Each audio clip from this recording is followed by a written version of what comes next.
नमस्कार। आज श्री प्रभात रंजन सरकार जी के प्रभात रंजन की गल्प संचयन की प्रथम खंड से कहानी आप लोगों के सामने पेश करता हूं अपने भाषा में। कहानी का शीर्षक है इंद्रजीत की विपत्ति। तो आइए कहानी को शुरू करते हैं। हम सभी लोग जानते हैं कि जो रावण था उनके पुत्र का नाम था इंद्रजीत और वो बहुत ही पराक्रमशाली एक प्रिंस था। तो एक बार क्या हुआ कि जो बाली का पुत्र था अंगद, वो अ, रामचंद्र जी की तरफ से एक प्रस्ताव लेके रावण के पास आया। अब सबसे पहले अपना परिचय देगा दूत के हिसाब से, उसके बाद जो है अपना प्रस्ताव देगा। तो सब लोग पता लग गया कि अंगद आया है, तो सब लोग चूंकि राक्षस थे तो उसको कॉन्फ्यूज करने के लिए सोचा इसका थोड़ा मजाक उड़ाया जाए। तो एक प्लान किया।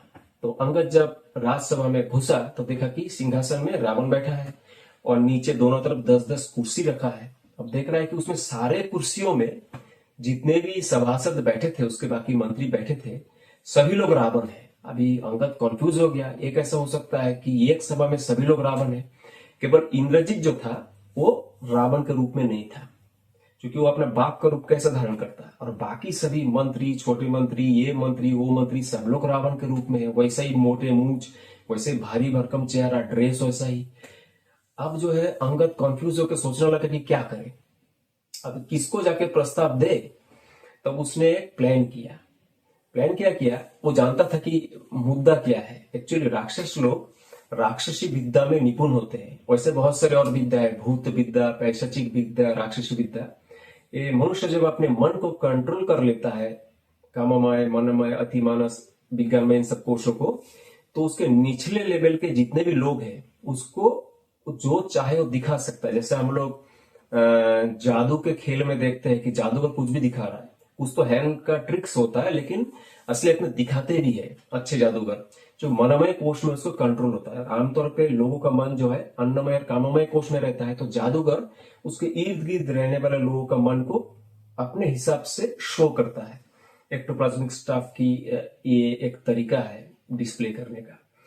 तो जो अंगद था वो जानता था कि जो सभासद है एकदम डीप कॉन्सेंट्रेट कर रहा है रावण के आइडिया को। इसके कारण वो खुद भी रावण जैसा दिख रहा है। तो उनका कंसंट्रेशन ब्रेक करने के लिए अंगद क्या बोला, एक दोहा बोला। अभी ऐसा है कि प्राचीन बंगला में जो बंग देश है, पूर्व बंग और पश्चिम बंग, पहले तो एक था भारत के स्वाधीनता का पहले। तो बंग में जो मित्र होता है, दोस्त, अगर एक नाम का हुआ, मान लीजिए किसी का नाम बीमल है, तो उसके दूसरे किसी दोस्त का नाम भी बीमल है, तो एक दूसरे को बीमल बीमल कहने से अजीब लगता है, तो एक दूसरे को मीता बा मीते कहते थे, मीता बा मीते। तो ये जो अंगद था इंद्रजीत को लक्ष्य करके एक दोहा बोला। इंद्रजीत मीता मेरे, इंद्रजीत मीता, 20 रावण दिख रहा है, क्या 20 ही है तेरा पिता। अब ये बात सुनते ही रावण को तो आया भयंकर गुस्सा, क्योंकि उसके बेटे का 20 बाप कैसे हो सकता है। और जो सभासद थे उसको भी आया गुस्सा। और जैसे गुस्सा है, कॉन्सेंट्रेशन ब्रेक हो गया, सब अपने अपने रूप में आ गए। फिर अंगद ने रावण को, असली रावण को जाके अपना परिचय दिया और बाकी सारा काम किया। तो इसमें हम लोग देखते हैं कि मजेदार एक छोटा सा घटना है, लेकिन इसके सहारे भी हम लोग देख सकते हैं कि जो आदमी का मन है, वो मन की कितनी ताकत है कि आदमी किसी को भी कुछ भी दिखा सकता है, कुछ भी कर सकता है। और लेकिन ये एक किस्म का नेगेटिव एस्पेक्ट है, नेगेटिव साइड है।